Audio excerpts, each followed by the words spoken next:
નમસ્કાર. સંકલ્પ સાયન્સ સ્કૂલના ઓનલાઈન વિડીયો લેક્ચરમાં આપનું હું સ્વાગત કરું છું. મને આજે ખૂબ જ ખુશી થાય છે કે તમે સંકલ્પ સ્કૂલમાં 11 સાયન્સમાં એડમિશન લીધું છે.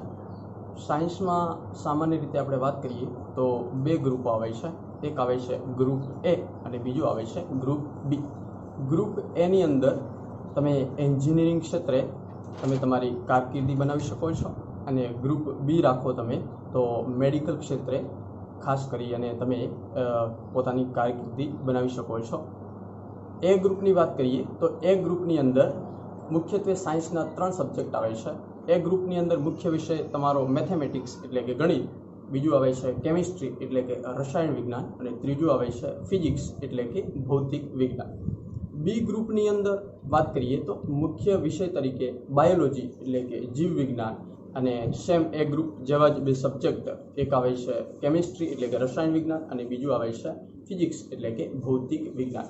તમે ગ્રુપ એ રાખો કે પછી ગ્રુપ બી રાખો, પણ જે ભૌતિક વિજ્ઞાનનો જે સબ્જેક્ટ આવે છે ફિઝિક્સ, એ બંને ગ્રુપની અંદર કમ્પલસરી છે. ટૂંકમાં તમે ડૉક્ટર બનો કે એન્જિનિયર બનો એટલે ભૌતિક વિજ્ઞાન એ આપણો કમ્પલસરી સબ્જેક્ટ છે. આપણે વાત કરીશું એટલે પ્રથમ હું તમને મારો પરિચય આપી દઉં.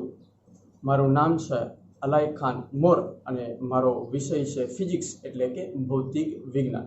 તથા આપણી સંકલ્પ સાયન્સ સ્કૂલમાં બીજા મારા સાથી પુનિતભાઈ ત્રિવેદી સાહેબ પણ ફિઝિક્સ વિષય લે છે અને જે આપણી શાળાના સુપરવાઇઝર સાહેબ પણ છે. 11 સાયન્સમાં એડમિશન લેતા વેત જ બાળકને ફિઝિક્સ વિષયમાં ખૂબ જ રસ રુચિ પડે તેવા પ્રયત્નો અને એવી એકદમ સરળ મેથડથી એનસીઆરટીનો સિલેબસ અમે બાળકોને ઉત્સાહ અને ખંતપૂર્વક ભણાવીએ છીએ. દર વર્ષે આપણી શાળાના બાળકો દરેક વિષયની જેમ જ ફિઝિક્સ વિષયમાં ખૂબ જ ઉત્કૃષ્ટ પરિણામ મેળવે છે અને સાથે સાથે તમે સાયન્સની અંદર એડમિશન લેતાની સાથે જ આપણે ફિઝિક્સની અંદર ક્લાસની અંદર અને ખાસ કરીને 12 સાયન્સ પછી લેવાતી કોમ્પિટિટિવ એક્ઝામ જેવી કે નીટ, જી અને ગુજકેટની શરૂઆતથી જ ક્લાસની અંદર અમે પ્રિપેરેશન કરાવીએ છીએ. તો હવે વિદ્યાર્થી મિત્રો, આપણે ભૌતિક વિજ્ઞાન વિશેની સામાન્ય માહિતીનો અભ્યાસ કરીશું. તો હવે આપણું સબ્જેક્ટ છે ભૌતિક વિજ્ઞાન એટલે કે ફિઝિક્સ. તમે ધોરણ 11 સાયન્સની અંદર એડમિશન લીધું છે તો અત્યાર સુધી એટલે કે ધોરણ 10 સુધી તમે માત્ર ને માત્ર વિજ્ઞાન વિષયનો જ અભ્યાસ કરતા હતા.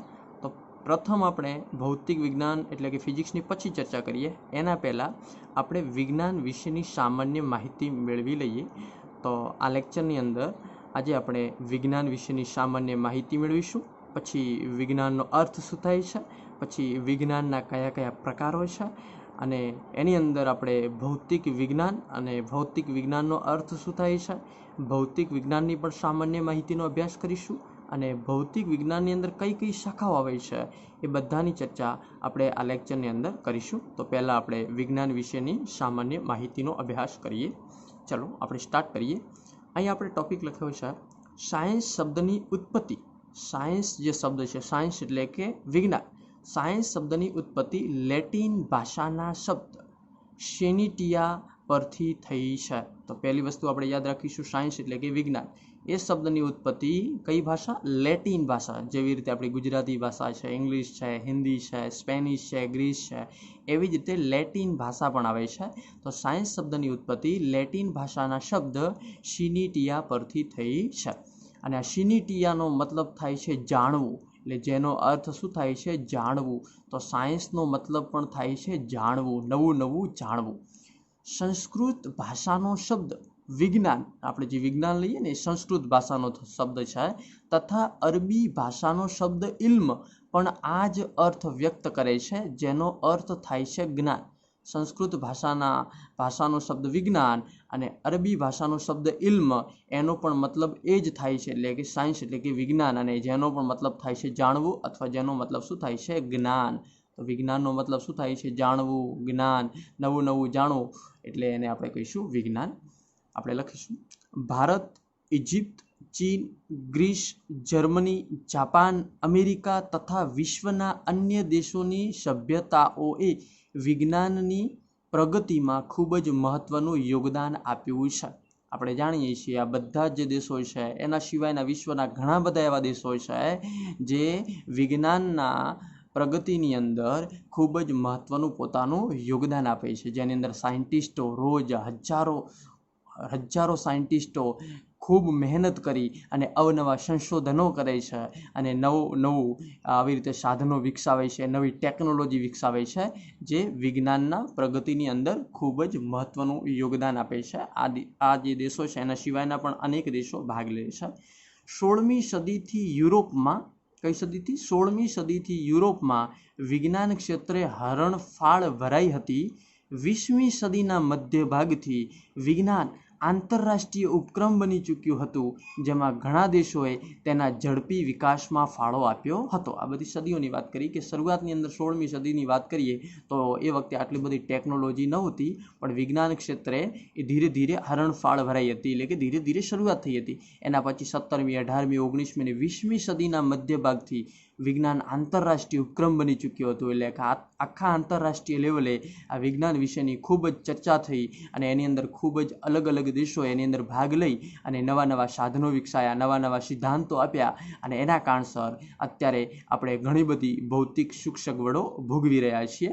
એટલે કે એ 20મી સદીના મધ્ય ભાગથી આ બધું શક્ય બન્યું છે, જેમાં ઘણા દેશોએ તેના ઝડપી વિકાસમાં ફાળો આપ્યો હતો. વિજ્ઞાન કુદરતી ઘટનાઓને શક્ય તેટલી વિસ્તૃત અને ઊંડાણપૂર્વક સમજવા માટે કરવામાં આવતો સુવ્યવસ્થિત પ્રયત્ન છે. ફરીથી, વિજ્ઞાન કુદરતીની જે ઘટનાઓ છે, કુદરતી રીતે જે ઘટનાઓ બને છે એમને શક્ય તેટલી વિસ્તૃત અને ઊંડાણપૂર્વક સમજવા માટે કુદરતી જે ઘટનાઓ બને છે, ધારી લો કે ભરતી ઓટ આવે છે, પછી આપણે વાત કરીએ તો સૂર્ય પૂર્વમાં ઉગે છે, પશ્ચિમ આથમે છે, આમથી આમ જાય છે, સાથે સાથે આની અંદર રાત્રિ અને દિવસનું જે પુનરાવર્તન થાય છે, આ બધી ઘટનાઓ કેમ થાય છે એની વિસ્તૃત માહિતી એને ઊંડાણપૂર્વક સમજવા માટે કરવામાં આવતો સુવ્યવસ્થિત પ્રયત્ન છે. અને આ રીતે મેળવેલ જ્ઞાનનો ઉપયોગ કુદરતી ઘટનામાં આગાહી, નિયંત્રણ અને બદલાવ માટેનો પ્રયત્ન છે. કે આગાહી આપણને કેટલી જાણવા મળે છે ટેકનોલોજીના કારણે, નિયંત્રણ કેવી રીતે કરી શકાય, બદલાવ, આ બધાનો પ્રયત્ન એ વિજ્ઞાન છે. આપણી આજુબાજુ જે કંઈ જોવા મળે છે તેના આધારે સંશોધન કરવું, પ્રયોગ કરવા અને આગાહી કરવી તે વિજ્ઞાન છે. આપણે ધારી લો કે કોઈ પણ આપણને આજુબાજુ વસ્તુ જોવા મળતી હોય, ધારી લો કે ન્યૂટન નામના વૈજ્ઞાનિકે ચર્ચા કરી હતી અને એ એપલના ઝાડ નીચે બેઠેલો અને એપલ ઉપરથી અચાનક સફરજન નીચે પડાય છે, તો એની આજુબાજુ આ ઘટના બની. તો આ ઘટના કેમ બની, કેમ સફરજન ઉપર નહીં ગયું, નીચે આવે છે, તો એનું સંશોધન કર્યું, એના માટેના અથાગ પ્રયત્નો કર્યા, પ્રયોગો કર્યા અને આગાહી કરવી, એ પણ શું છે, એક વિજ્ઞાન છે. વિશ્વને સમજવા માટેની જિજ્ઞાસા, પ્રકૃતિના રહસ્યોને ઉકેલવાનું વિજ્ઞાનમાં સંશોધન તરફનું પ્રથમ પગલું છે. વિજ્ઞાન હંમેશા ગતિશીલ છે. આપણે લખ્યું છે વિજ્ઞાન હંમેશા ગતિશીલ છે. વિજ્ઞાન એટલે કે સાયન્સમાં કોઈ પણ સિદ્ધાંત અંતિમ હોતો નથી. તમે જેટલા સંશોધનો કરો એટલા વિજ્ઞાનની અંદર ઓછા પડે, એટલે એની અંદર કોઈ સિદ્ધાંત અંતિમ હોતો નથી. નવા વૈજ્ઞાનિકો આયા કરે, નવા સિદ્ધાંતો રજૂ કરે, નવા સાધનો વિકસાવે, એટલે વિજ્ઞાન એ હંમેશા કેવું છે, ગતિશીલ છે અને એના કોઈ પણ સિદ્ધાંત અંતિમ હોતા નથી. એટલા માટે તો રોજ બરોજ નવી ટેકનોલોજીનો વિકાસ શક્ય બન્યો છે. અને આપણો ભારત દેશ પણ અત્યારે તમે જોયું હશે, થોડાક સમય અગાઉ ઈસરો નામની સંસ્થાએ અનેક ઉપગ્રહો અવકાશની અંદર તરતા મૂક્યા છે, જેના કારણસર આપણને ઘણી બધી ટેકનોલોજીનો લાભ મળશે. એટલે કે એના કોઈ સિદ્ધાંતો અંતિમ હોતા નથી અને વિજ્ઞાન હંમેશા ગતિશીલ છે. હવે આપણે વિજ્ઞાનના પ્રકારો જોઈશું. આ બધી આપણે વિજ્ઞાન વિશેની ખાલી બેઝિક સામાન્ય માહિતીનો અભ્યાસ કર્યો છે. હવે આપણે વિજ્ઞાનના પ્રકારો જોઈશું. વિજ્ઞાનના બે મુખ્યત્વે પ્રકારો આવે છે. એક આવે છે પ્રાકૃતિક વિજ્ઞાન અને બીજો આવે છે ભૌતિકીય વિજ્ઞાન. પ્રાકૃતિક વિજ્ઞાન જે આવે છે એની અંદર જીવ વિજ્ઞાન આવે છે, એટલે કે બાયોલોજી, અને એના પણ અનેક પ્રકારો છે. ફોર એક્ઝામ્પલ અહીં આપણે લખ્યા છે, એક પ્રાણીશાસ્ત્ર છે, વનસ્પતિ શાસ્ત્ર છે, અલગ પ્રકારના એના સિવાયના જીવ વિજ્ઞાનના પ્રકારો આવે છે, એની આપણે ચર્ચા કરવાની નથી. બીજું આવે છે ભૌતિકીય વિજ્ઞાન. ભૌતિકીય વિજ્ઞાનની અંદર બે પ્રકારની શાખાઓ આવે છે. એક આવે છે વિષય ભૌતિક વિજ્ઞાન એટલે કે ફિઝિક્સ, અને બીજું આવે છે રસાયણ વિજ્ઞાન એટલે કે કેમિસ્ટ્રી. તો આ વિજ્ઞાન તમે ધોરણ 10 સુધી માત્ર વિજ્ઞાનનો અભ્યાસ કર્યો, પણ હવે આ વિજ્ઞાનનો ઊંડાણપૂર્વક વિસ્તૃત આપણે અભ્યાસ કરવાનો છે સાયન્સની અંદર. અને એના મુખ્યત્વે ત્રણ પ્રકારો, એક જીવ વિજ્ઞાન, એક ભૌતિક વિજ્ઞાન અને બીજું આવે છે રસાયણ વિજ્ઞાન, બાયોલોજી જેને ફિઝિક્સ કહીશું અને જેને શું કહીશું આપણે કેમિસ્ટ્રી. આ 3 સબ્જેક્ટનો અભ્યાસ આપણે ધોરણ 11 સાયન્સની અંદર કરવાનો છે. જેને બી ગ્રુપ હશે અને એ ગ્રુપવાળાને આ જીવ વિજ્ઞાનની જગ્યાએ મેથેમેટિક્સ આવશે, જેની ચર્ચા આપણે કરી ચૂક્યા છીએ. હવે આપણે આની અંદર મારો સબ્જેક્ટ છે ભૌતિક વિજ્ઞાન, તો આપણે ભૌતિક વિજ્ઞાનની જ માત્ર ચર્ચા કરવાની છે. તો હવે આપણે ભૌતિક વિજ્ઞાનની ચર્ચા કરીશું. ભૌતિક વિજ્ઞાન માટે અંગ્રેજીમાં વપરાતો શબ્દ ફિઝિક્સ એ ભૌતિક વિજ્ઞાન માટે અંગ્રેજીમાં વપરાતો શબ્દ PHYSICS જેને આપણે ફિઝિક્સ બોલીશું એ પ્રકૃતિ એવા અર્થ ધરાવતા ગ્રીક શબ્દ પરથી આવ્યો છે. તો ફિઝિક્સનો મતલબ થાય છે પ્રકૃતિ. ફિઝિક્સનો મતલબ શું થાય છે? પ્રકૃતિ. અને આ પ્રકૃતિ એવા અર્થ ધરાવતા ગ્રીક શબ્દ ઉપરથી આવ્યો છે. તો ફિઝિક્સ એ ગ્રીક ભાષાનો શબ્દ છે અને એનો મતલબ થાય છે પ્રકૃતિ. તો ભૌતિક જ્ઞાન માટે અંગ્રેજીમાં વપરાતો શબ્દ એ પ્રકૃતિ એવા અર્થ ધરાવતા ગ્રીક શબ્દ ઉપરથી આવ્યો છે, જે આપણે યાદ રાખીશું. અને એકાદ માર્ક્સની અંદર એક્ઝામની અંદર પૂછાયેલો છે કે ફિઝિક્સનો અર્થ શું થાય છે, તો આપણે લખવાનો ભૌતિક જ્ઞાન માટે અંગ્રેજીમાં વપરાતો શબ્દ ફિઝિક્સ એ પ્રકૃતિ એવા અર્થ ધરાવતા ગ્રીક શબ્દ ઉપરથી આવ્યો છે. સંસ્કૃત શબ્દ ભૌતિકી પરથી ભૌતિક જગતને લગતા વિજ્ઞાન માટે ભૌતિક વિજ્ઞાન શબ્દનો ઉપયોગ થયો છે. આ વિષયની અંદર એટલે કે આ ભૌતિક વિજ્ઞાનની સચોટ વ્યાખ્યા આપવી સંભવ નથી. આ ભૌતિક વિજ્ઞાનની સચોટ વ્યાખ્યા આપવી સંભવ નથી અને જરૂરી પણ નથી. કુદરતના મૂળભૂત નિયમોના અભ્યાસ તથા વિવિધ પ્રાકૃતિક ઘટનાઓમાં તેની અભિવ્યક્તિ રજૂ કરતા વિજ્ઞાનને આપણે ભૌતિક વિજ્ઞાન કહી શકીએ. જો ભૌતિક વિજ્ઞાનની વ્યાખ્યા આપી છે, કુદરતના અલગ અલગ નિયમો આવે છે, મૂળભૂત નિયમો આવે છે, બધાની ચર્ચા આપણે વિસ્તૃત વાઇઝ કરીશું.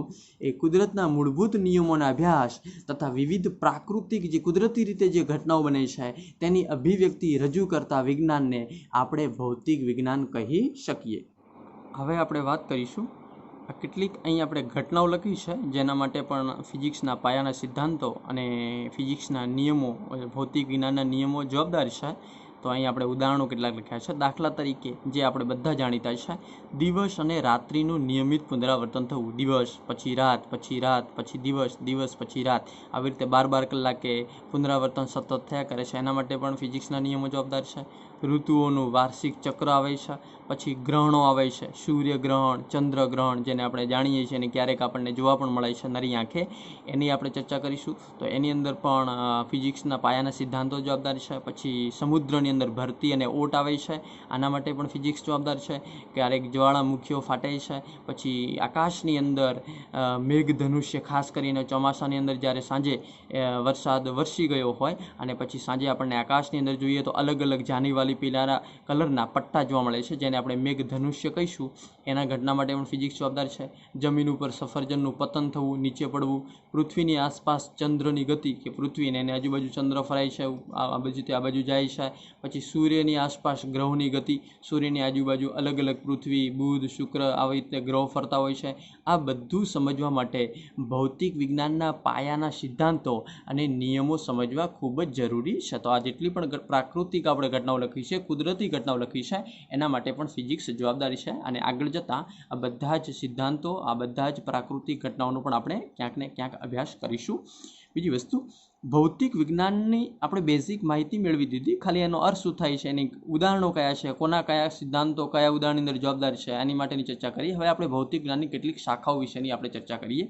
પહેલી શાખા આવે છે સ્થિત વિદ્યુત શાસ્ત્ર, જેની અંદર વિદ્યુતને લગતા પ્રયોગો, વિદ્યુત એટલે આપણું જે કરંટ જોવા મળે છે એની આપણે ચર્ચા કરીશું. વિદ્યુત સ્થિતિમાન આવે છે, વિદ્યુત ક્ષેત્ર આવે છે, વિદ્યુત ભાર આવે છે, એ બધાની ચર્ચા આપણે સ્થિત વિદ્યુત શાસ્ત્રની અંદર કરીશું, જે ધોરણ 12ની અંદર ખાસ કરીને આપણે અભ્યાસ કરીશું. પછી ધોરણ 12ની અંદર ચુંબકીય શાસ્ત્ર આવશે કે ભાઈ ચુંબક હોય એની આજુબાજુ ચુંબકીય ક્ષેત્ર જોવા મળે, ચુંબકીય ક્ષેત્ર રેખાઓ હોય, એ ચુંબકીય ક્ષેત્ર એ કોના કારણસર ઉત્પન્ન થાય, કોના માટે કેટલું હોય, કયા સૂત્રો હોય, એના એકમો કયા છે, બધાની ચર્ચા આપણે ધોરણ 12ની અંદર કરીશું. પછી પ્રકાશશાસ્ત્ર, તમે ધોરણ 10ની અંદર પ્રકાશશાસ્ત્ર વિશે થોડા ઘણો અભ્યાસ કરીને આવ્યા છો કે પ્રકાશની ઘટનાઓ આવે છે, વક્રીભવન આવે છે, પછી પ્રકાશનું પરાવર્તન થાય છે, વિભાજન થાય છે, એ બધી ઘટનાઓનો તમે ધોરણ 10ની અંદર અભ્યાસ કર્યો છે. પણ હવે પ્રકાશશાસ્ત્રની અંદર આપણે પ્રકાશના કિરણો અને તરંગો એટલે 2 ચેપ્ટર આવશે, કિરણ પ્રકાશશાસ્ત્ર, એક તરંગ પ્રકાશશાસ્ત્ર, જેનો અભ્યાસ પણ આપણે ધોરણ 12ની અંદર કરીશું. એટલે પ્રકાશશાસ્ત્ર પણ એક ફિઝિક્સની એટલે કે ભૌતિક જ્ઞાનની શાખા છે. પછી ઉષ્માગતિશાસ્ત્ર, જેને ઇંગ્લિશની અંદર થર્મોડાયનેમિક્સ કહેવાય, ઉષ્મા જે આપણે ઉષ્મા જોવા મળે છે તાપમાનના કારણસર, તાપમાન જે આપણું જોવા મળે છે એ ઉષ્માગતિશાસ્ત્રની અંદર આપણે અભ્યાસ કરીશું. એના પણ અલગ અલગ નિયમો આવશે, એનો પણ આપણે આગળ જતાં અભ્યાસ કરીશું, આખું ચેપ્ટર આવશે. પછી આવે છે ક્વોન્ટમ મિકેનિક્સ, એનો પણ અભ્યાસ કરીશું. પછી આવશે ગતિશાસ્ત્ર, ગતિશાસ્ત્રના પણ ઘણા બધા આપણે ચેપ્ટરોનો અભ્યાસ કરવાનો છે. સમતલમાં ગતિ, સુરેખ પથ ગતિ, આ ગતિ માટેના કયા નિયમો છે, ચોક્કસ ન્યૂટન નામના વૈજ્ઞાનિકે નિયમો આપ્યા છે. ચાક ગતિ, અલગ અલગ પ્રકારની ગતિઓનો અભ્યાસ પણ આપણે ગતિશાસ્ત્રની અંદર કરીશું. ઇલેક્ટ્રોડાયનેમિક્સ આવે છે, પછી સેમિકન્ડક્ટર્સ આવે છે, સુવાકો, અવાકો, અર્ધવાકો, એ બધાની ચર્ચા આપણે ઇલેક્ટ્રોડાયનેમિક્સની અંદર કરીશું. તો ટૂંકમાં આના કરતાંય પણ વધુ આપણી ભૌતિક જ્ઞાનની શાખાઓ છે, પણ મુખ્યત્વે આપણે આટલી ભૌતિક જ્ઞાનની આપણને શાખાઓ જોવા મળે છે. આ બધી જ શાખાઓનો યુનિટ વાઇઝ આપણે ધોરણ 11 અને ધોરણ 12 સાયન્સની અંદર અભ્યાસ કરવાનો છે. આવી અનેક શાખાઓ જોવા મળે છે જેનો અભ્યાસ આપણે ધોરણ 11 અને ધોરણ 12 સાયન્સના ભૌતિક વિજ્ઞાન એટલે કે ફિઝિક્સ વિષયમાં કરવાનો છે. તો આજે આપણે ધોરણ 11માં ભૌતિક વિજ્ઞાનની ચર્ચા કરીશું. તમારો આજે બેઝિક માહિતી માટેનો ફર્સ્ટ લેક્ચર છે. તો આજે આપણે ધોરણ 11માં ભૌતિક વિજ્ઞાનની ચર્ચા કરીશું. ધોરણ 11માં ફિઝિક્સમાં આપણે 2 ભાગોનો અભ્યાસ કરવાનો છે. ધોરણ 11ની અંદર ફિઝિક્સની 2 બુકો આવશે, એટલે 2 સત્ર હોય તો કેટલા ભાગ આવશે? 2.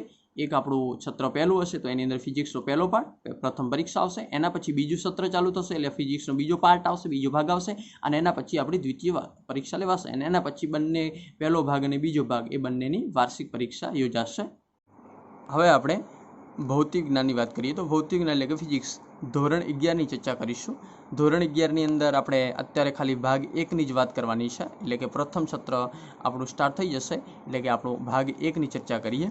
ભાગ 1ની અંદર હું વાત કરું તો ફિઝિક્સની અંદર કુલ 8 ચેપ્ટર આવે છે. પહેલા ભાગની અંદર કુલ કેટલા ચેપ્ટરોનો આપણે અભ્યાસ કરવાનો છે? કુલ 8 ચેપ્ટર. એટલે યાદ રાખો, આપણને માઇન્ડની અંદર ફિટ કરી નાખો કે ફિઝિક્સ જે સબ્જેક્ટ આવે એની અંદર કુલ ધોરણ 11ની અંદર 2 ભાગ આવે છે. પહેલા ભાગની અંદર કુલ કેટલા ચેપ્ટર આવે છે?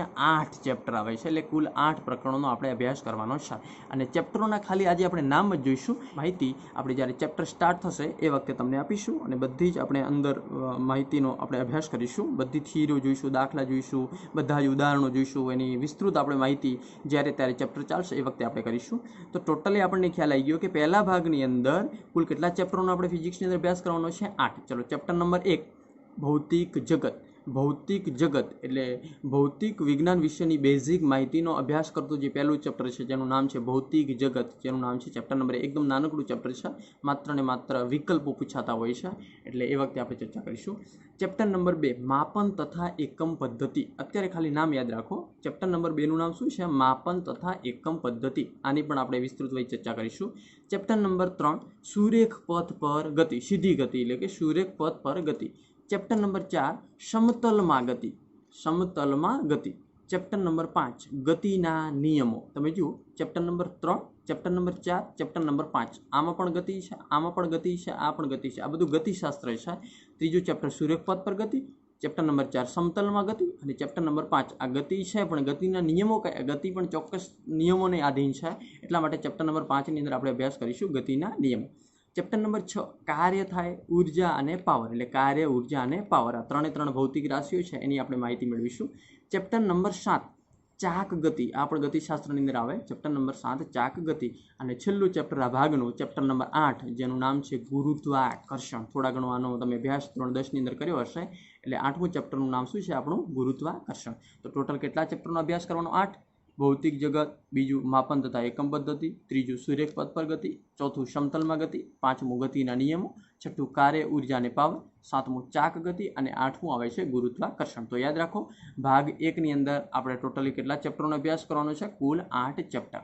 ચલો, ભાગ બીજો આવશે બીજા સત્રની અંદર. ધોરણ 11ની અંદર ફિઝિક્સમાં વાત કરીએ તો એમાં 7 ચેપ્ટરનો અભ્યાસ કરીશું. એક ચેપ્ટર તમારું ઘટી જશે, એટલે આની અંદર 8, જ્યારે બીજા ભાગની અંદર 7. આમ ધોરણ 11માં કુલ 15 ચેપ્ટરનો આપણે અભ્યાસ કરીશું. તો મગજની અંદર એક વસ્તુ આપણે યાદ રાખો, આપણે સાયન્સની અંદર એડમિશન લીધું છે તો આપણને ખ્યાલ હોવો જોઈએ કે બુકની અંદર કેટલા ચેપ્ટર આવે, એ ચેપ્ટરોના નામ શું છે. તો તમે ઘરે પણ 1 થી 8 ચેપ્ટરોના નામ લખી શકો છો. 1, 2, 3, 4, 5, 6, 7 ને 8. અને આટલું યાદ રાખી શકો કે બીજા ભાગની અંદર 7, પહેલા ભાગની અંદર 8, અને ધોરણ 11ની અંદર ફિઝિક્સની અંદર કુલ આપણે 15 ચેપ્ટરનો અભ્યાસ કરીશું. Thank you very much. આજે આપણે આટલા સુધી રાખીએ.